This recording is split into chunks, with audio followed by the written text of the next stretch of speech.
जय हो श्री कृष्ण भगवान की। 38 अध्याय। श्री कृष्ण भगवान बोले, है अर्जुन, यह शरीर क्षेत्र इस नाम से कहा जाता है और इसको जो जानता है उसको क्षेत्रज्ञ इस नाम से उनके तत्व को जानने वाले ज्ञानीजन कहते हैं। हे अर्जुन, तो सब क्षेत्रों में क्षेत्रज्ञ अर्थात जीवात्मा भी मुझे ही जान। श्री कृष्ण भगवान कहते हैं, और क्षेत्र क्षेत्रज्ञ को अर्थात विकार सहित प्रकृति का और पुरुष का जो तत्व से जानना है उस वह ज्ञान है, ऐसा मेरा मत है। वह क्षेत्र जो और जैसा है तथा जिस विकारों वाला है और जिस कारण से जो हुआ है तथा वह क्षेत्रज्ञ भी जो जिस प्रभाव वाला है, वह सब संक्षेप में मुझसे सुन।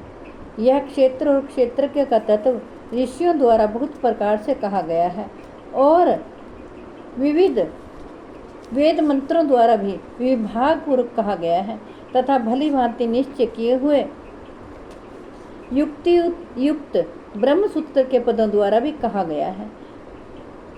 हे अर्जुन, 5 महाभूत अहंकार, बुद्धि और मूल प्रकृति भी तथा 10 इंद्रियां, 1 मन और 5 इंद्रियों के विषय अर्थात शब्द, स्पर्श, रूप, रस और गंध तथा इच्छा, द्वेष, सुख, दुख, स्थूल देह का पिंड, चेतन और धृति, इस प्रकार विकारों के सहित यह क्षेत्र संक्षेप में कहा गया है।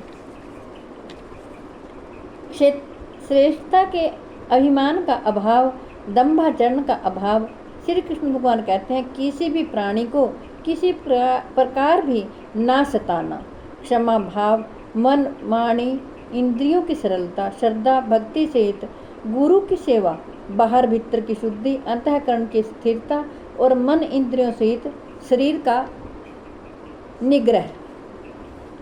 इस लोक और परलोक के संपूर्ण भोगों में आसक्ति का अभाव और अहंकार का भी अभाव, जन्म मृत्यु का, जरा और रोग आदि में दुख और दोषों का बार बार विचार करना, पुत्र, स्त्री, घर और धन आदि में आसक्ति का अभाव, ममता का ना होना तथा प्रिय और अप्रिय की प्राप्ति में सदा ही चित्त का सम रहना, मुझ परमेश्वर में अनन्य योग के द्वारा अव्यभिचारिणी भक्ति तथा एकांत और शुद्ध देश में रहने का स्वभाव और विषयासक्त मनुष्यों के समुदाय में प्रेम का ना होना, अध्यात्म ज्ञान में नित्य स्थिति और तत्व ज्ञान के अर्थ रूप परमात्मा को ही देखना, यह सब ज्ञान है और जो इसके विपरीत है वह अज्ञान है, ऐसा कहा जाता है।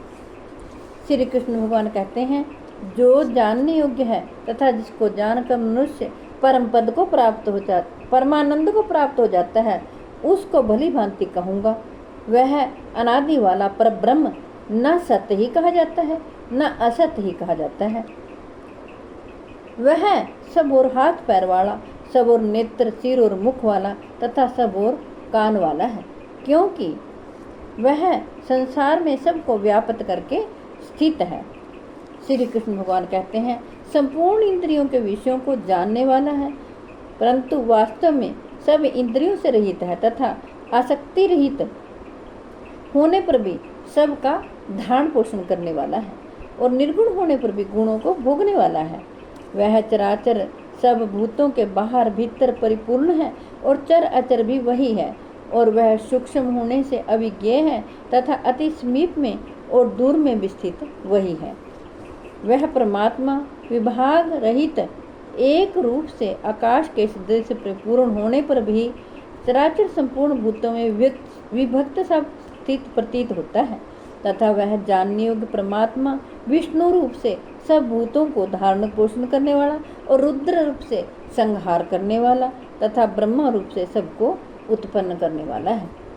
वह परब्रह्म ज्योतियों का भी ज्योति एवं माया से अत्यंत परे कहा जाता है। वह परमात्मा बोध स्वरूप, जानने के योग्य एवं तत्व ज्ञान से प्राप्त करने योग्य है और सबके हृदय में विशेष रूप से स्थित है।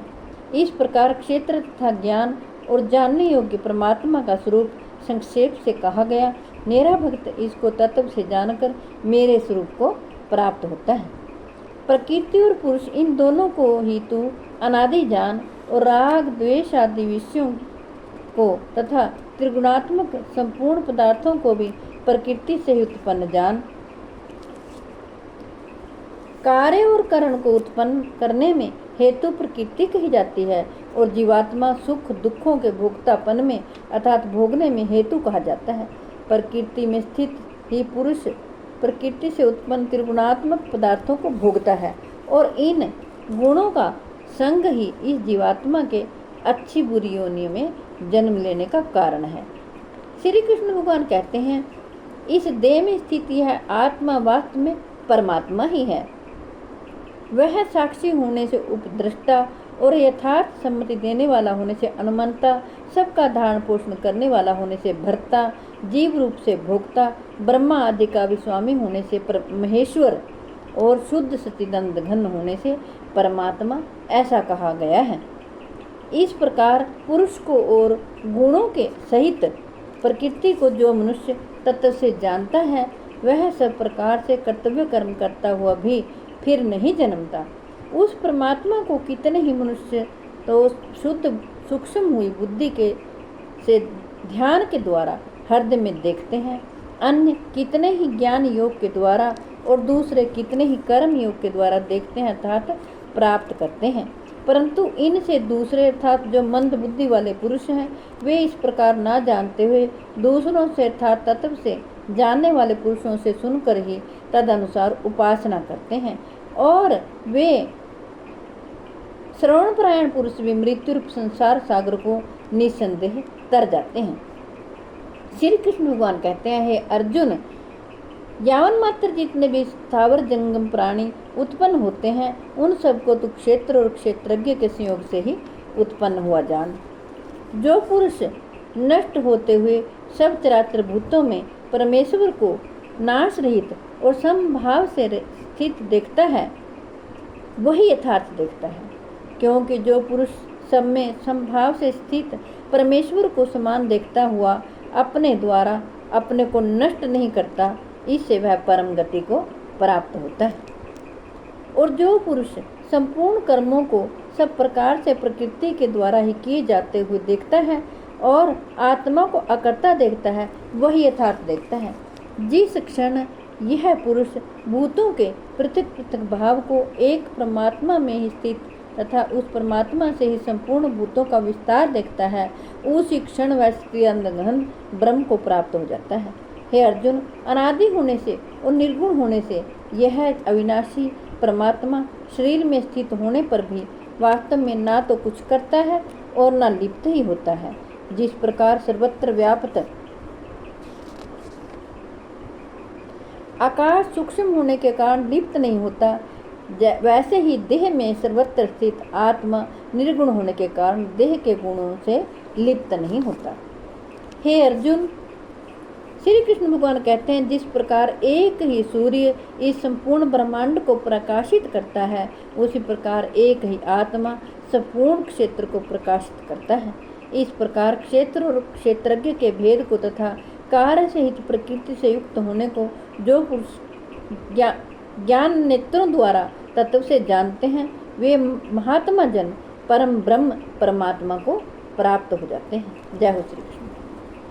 हे कृष्ण गोविंद हरे मुरारे, हे नाथ नारायण वासुदेवाय। मेरी आपसे हाथ जोड़कर प्रार्थना है कि आपके घर में जो बीमार हों, लाचार हों, चल फिर ना सकते हों, आप उन्हें ज़रूर भगवत गीता जी का पाठ सुनाएं और अपने बच्चों को भी भगवत गीता जी का पाठ सुनने के लिए और पढ़ने के लिए प्रेरित करें, ताकि भगवान श्री कृष्ण उनकी रक्षा करें और वो सद्मार्ग पर चलें। विश्व के कल्याण के लिए, जगत के कल्याण के लिए मैंने भगवत गीता जी का पाठ आपको पढ़कर सुनाया है। मैं आशा करती हूँ आप सभी इसका लाभ उठाएंगे। जब तक मेरे तन में प्राण है मैं प्रभु के गुण गाऊंगी और आप तक भगवत गीता जी का पाठ पहुंचाती रहूंगी।